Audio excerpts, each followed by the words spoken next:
qui ont présidé à la restauration du Sénat. Merci, Mamadou Lamine Keïta. Sa conviction à lui aussi, je le présume, c'est le maintien du Sénat parce qu'il avait contribué à sa restauration. Il le dira quand il va prendre tout de suite la parole. On est en train de faire un dernier tour de table et le dernier intervenant sera Doudou Wade qui est déjà au téléphone.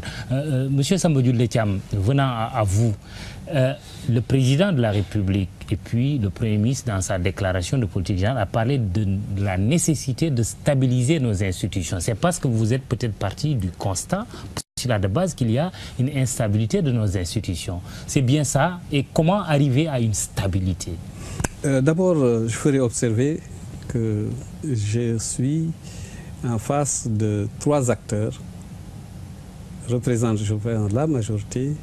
J'ai 3 acteurs qui sont contre cette majorité, qui s'expriment contre cette majorité ou ont exprimé un certain nombre d'opinions contre cette majorité qui auraient demandé beaucoup plus de temps pour que j'y réagisse. S'il vous plaît. Laissez-le quand même. Je dois dire qu'il doit être heureux. Finalement, vous n'êtes de mon côté. S'il vous plaît. D'abord, je note ça. Parce que j'ai à la fois des réponses à M. Fadel, j'ai à la fois des réponses à celui-là, j'ai des réponses à Doudou Wade, etc. Et je pense que vous comprenez évidemment dans quelle situation je suis. Je signale ça. Et je pense d'abord par rapport au mouvement Y en a marre. Moi, j'ai beaucoup de sympathie pour le mouvement Y en a marre. Et je considère que c'est très bien que le mouvement Y en a marre fasse ce qu'il fasse. Bon, mais en même temps, puisqu'il nous laisse, à nous qui faisons la politique, aux hommes qui font la politique, qui prennent des décisions, qui peuvent être de bonnes décisions ou de mauvaises décisions, il faudrait qu'ils comprennent qu'il n'y a pas de pays sans hommes politiques et sans partis politiques. Il y a certainement des choses à dire contre les pratiques de la politique, mais il ne faut pas partir de là pour inférer que l'action politique et les acteurs politiques sont, etc., etc. Je pense que nous avons un problème énorme dans ce pays qui intéresse les citoyens, les acteurs de toutes les sphères de la société. C'est le problème de la représentation sociale, c'est le problème des valeurs dans ce pays, c'est la manière dont nous avons été gouvernés depuis 50 ans. Nous avons aujourd'hui à refaire notre pays. C'est autour de ce projet, ce que nous envisageons de faire, que le président Macky Sall est venu au pouvoir. Il a proposé un certain nombre de choses, il est au travail. Dans les actes quotidiens, on peut avoir telle ou telle appréciation. Mais il est important de garder en tête la cohérence du programme et les jalonnements fondamentaux de ce programme. Sinon, on se perd dans le détail. Et je suis, s'il vous plaît, on se laissez-le terminer. Oui, laissez-le terminer. Laissez-le terminer quand même. Vous viendrez. Laissez-le terminer, s'il vous plaît. Mon Lamine Keïta, vous n'avez plus la parole. J'aurai le temps, après cela, de venir à votre rencontre, pas que vous veniez à ma rencontre, pour parler plus amplement. Donc, j'ai cette disponibilité, et pour lui, et pour d'autres personnes. Donc, je pense... Oui, sur les institutions, est-ce que la suppression et peut-être le rétablissement demain du Sénat ne participent pas d'une instabilité institutionnelle? D'abord, j'ai parlé de la naissance du Sénat pour dire qu'à mon sens, le Sénat ne répondait à aucune nécessité d'approfondissement des institutions dans notre pays. Que le Sénat est né de manière politique et souvent politicienne. Voilà ce que j'ai dit. Et je m'inscris, moi, personnellement, dans la direction d'aller vers des réformes qui permettent à notre pays de se mettre au travail et de résoudre les problèmes du pays. Et comment y arriver? Comment y arriver? Par une réflexion partagée. Le professeur Amadou Mahtar Mbow a déjà dirigé les assises.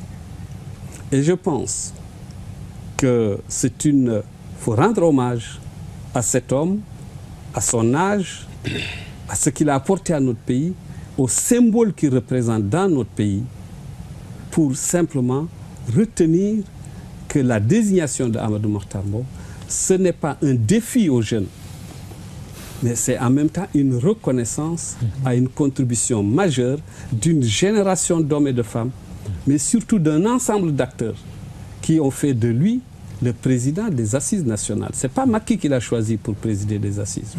Mais il le propose en tant que président des Assises d'avoir à conduire une commission autour de ces questions. Pourquoi? Parce qu'aux Assises, la discussion a été... Est-ce que vous ne craignez pas qu'il y ait blocage, par exemple? Le PDS était très réservé sur la question des Assises. J'arrive. Le PDS était... Oui, mais le PDS se trouve dans une autre configuration. Tout comme l'APR. Hein? L'APR était aux Assises, monsieur. Je crois que c'est les questions encore ne simplifiez pas. On a parlé de réserve. S'il s'agit de réserve, oui, pour l'APR. Mais encore une fois, défendez vos affaires et ne faites pas dire à l'APR a des porte-paroles qui pourraient vous parler. Oui. Donc, pour revenir à M. Makhtar, revenir à M. Amadou Makhtar Mbow, je pense que M. Amadou Makhtar Mbow est une icône, est un symbole de sagesse dans notre pays. C'est un homme à qui nous devons rendre l'hommage qu'il mérite, et aux hommes de sa génération. Et son choix, reflète la volonté du président de la République d'aller vers une discussion la plus large possible, la plus ouverte possible, sur toutes les questions qui concernent pas seulement les institutions, mais qui concernent aussi les autres questions qui ont été abordées par les Assises. Merci, Samba Jules Thiam. Dernier intervenant à ce débat, c'est Doudou Wade. Je suis désolé, nous sommes au terme du débat. Doudou Wade, rebonsoir, vous êtes au téléphone. Nous en sommes au sujet de la stabilité des institutions. Quel est votre sentiment sur ce sujet et comment arriver à une plus grande stabilité de nos institutions? Écoute, moi je voudrais vous remercier encore une fois parce que je ne rentre pas dans ces discussions interpersonnelles, mais quand même il faut retirer à chaque fois que vous êtes dans un débat ce qui est positif pour le Sénégal. Ce qu'il faut reconnaître, que la seule logique qui se maintient dans la seule voie qui a été tracée depuis, c'est la voie de Fadel Barro. Il a une constance dans ses positions depuis très longtemps, et la question que vous avez posée tout à l'heure, c'est quand est-ce que les hommes politiques auront le courage de leur position et de dire la vérité au peuple, et quand des fautes les rattrapent, qu'ils puissent s'amender. Je pense que si nous ne faisons pas lecture de ce qui s'est passé dans ce pays pendant toute l'année 2012, je le disais dans une émission, il faut en tirer des leçons et en tirer les conséquences pour la démarche. Aujourd'hui, l'écoute populaire, l'écoute sociale est importante. Mais il n'est pas donné à un président de la République, à chaque fois qu'un groupe qu'il parle, que vous voulez faire ce que ce groupe-là dit. Le problème fondamental qui s'est posé sur ce problème du Sénat, je le dis et je le répète, ni qu'était la pluie, il y aurait encore des Sénats. Sur le plateau, il y en a qui se gênent pour ça. C'est ça la réalité objective. Maintenant, si nous voulons des institutions stables, fiables, pour une durée longue, il y a un certain nombre de précautions à faire. Et c'est ces dispositions qu'il faut faire, et ensuite les prendre, et ensuite ne pas... Des institutions CDI, quoi, contrat à durée indéterminée? Non, du tout. Par exemple, sur la révision de la Constitution et sur la durée, limiter à 5 ans tout de suite et dire que personne ne peut réviser cette forme. La forme républicaine de l'État doit être changée. Dans les mêmes dispositions, on peut faire pour la durée du mandat du président. Mais c'est parce que c'est pour des problèmes politiques. Parce que les urgences dont Fadel Barro parlait tout à l'heure, l'urgence aujourd'hui, c'est à la paire, c'est les prochaines élections présidentielles. On est quand même loin de la prochaine présidentielle. Mais je vous dis, dans un il y a moins de 3 mois, au Novotel, avec le SIDA, un ministre conseiller, notamment Abdoulaye Koulibaly, parlait ce que Macky va faire, il doit le faire entre maintenant. Le problème de la réaction se pose.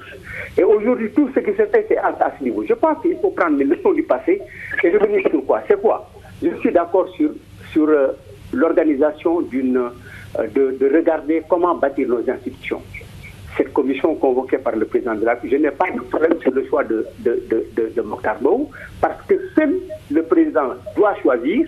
On peut en discuter avant, mais une fois que le choix est fait, il faut respecter le choix du président. Très bien. Mais je dis, il faut que dans ce pays, qu'on sache que l'opposition parlementaire y a droit.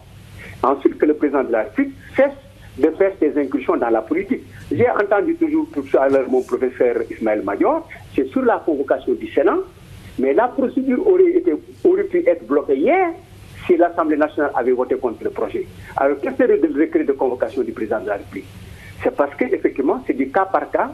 Et ensuite, tout ce qui a été fait pendant toute une nuit, de 21h à 2h du matin, on a fait que recevoir des sénateurs du PDS pour leur dire allez au Congrès et c'est tout pour m'aider pour votre chose. C'est pas ça l'exigence. L'exigence, c'est que le président doit avoir une conception. À partir de son programme, nous dire qu'est-ce qu'il veut faire. Très bien, merci Doudou Wade. Je vais quand même, parce que je suis obligé de redonner la parole à Samba Jules Thiam et je donnerai à chacun de vous 30 secondes parce que Doudou Wade a dit l'APR, son urgence, c'est l'élection présidentielle prochaine, prévue normalement en 2017 si le mandat est ramené à 5 ans, de 7 ans à 5 ans.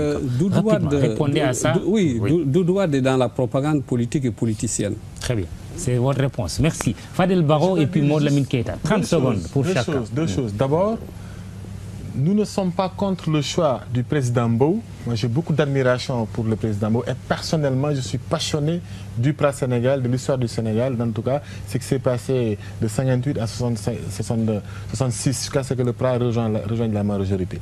Donc, je connais qui est Mamadou Makhtar Mbow, je connais ses valeurs.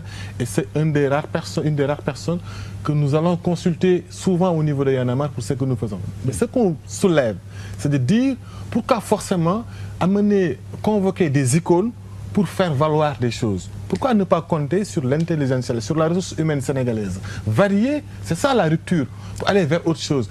Et puis encore, Mamadou Makhtar Mbow, il faut le reposer, il est fatigué, le vieux.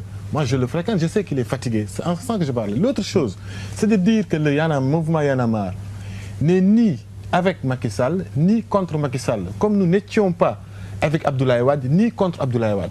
Notre seule préoccupation, c'est de faire en sorte dans l'espace public que les préoccupations des Sénégalais soient au centre, dans l'action politique et motive aussi tous ceux qui disent en tout cas s'engager pour ce peuple-là. C'est notre devoir, nous sommes dans cette citoyenneté-là, mais ce n'est pas parce que nous sommes de l'opposition ou bien nous sommes du pouvoir, nous restons un mouvement citoyen, nous restons un mouvement social et nous comptons garder toute cette lucidité de le mener à bon terme pour que vive le nouveau type de Sénégalais. Ni avec Abdoulaye Wade, ni contre Abdoulaye Wade, mais vous avez contribué à sa chute. Nous avons fait chuter Abdoulaye Wade, mais nous n'avons pas élu Macky Sall. 30 secondes pour conclure, pour vous. Merci beaucoup. Je pense que ce que le président Doudou Wade vient de dire,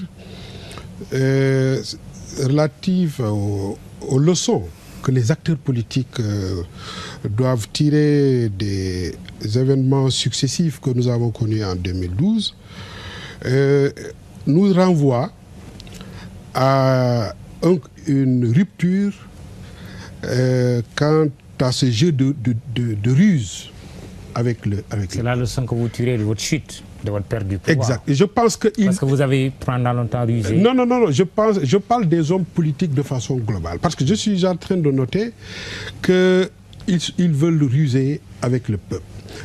Et pour être plus clair, je pense que c'est une des leçons que nous devons tirer, en tout cas dans le cadre de la suppression du Sénat. Je note que les gens ont voulu ruser avec le peuple et le peuple a montré qu'il a compris. On verra ce que le peuple a compris. Voilà. Nous sommes au terme de ce débat pour ce soir. Je dois juste dire que la suppression du Sénat était motivée, officiellement en tout cas, par les inondations et qu'un conseil présidentiel s'est tenu sur les inondations avec un plan annoncé d'un coût de plus de 700 milliards de francs CFA. On aura l'occasion sans doute de revenir sur ce sujet. Merci à vous tous d'être venus. Samba Jules Thiam, Maud Lamine Keita, Fadel Barro au téléphone, professeur Ismaël Madior Fall et Doudou Wade du Parti démocratique sénégalais. Réalisation Papis Diaw, à la technique aussi, nos réalisateurs Vieux, Diouf et Pierre Da Silva et toute l'équipe technique qui a participé à la réalisation de ce débat. Merci chez vous, bonsoir et à la prochaine, Inch'Allah.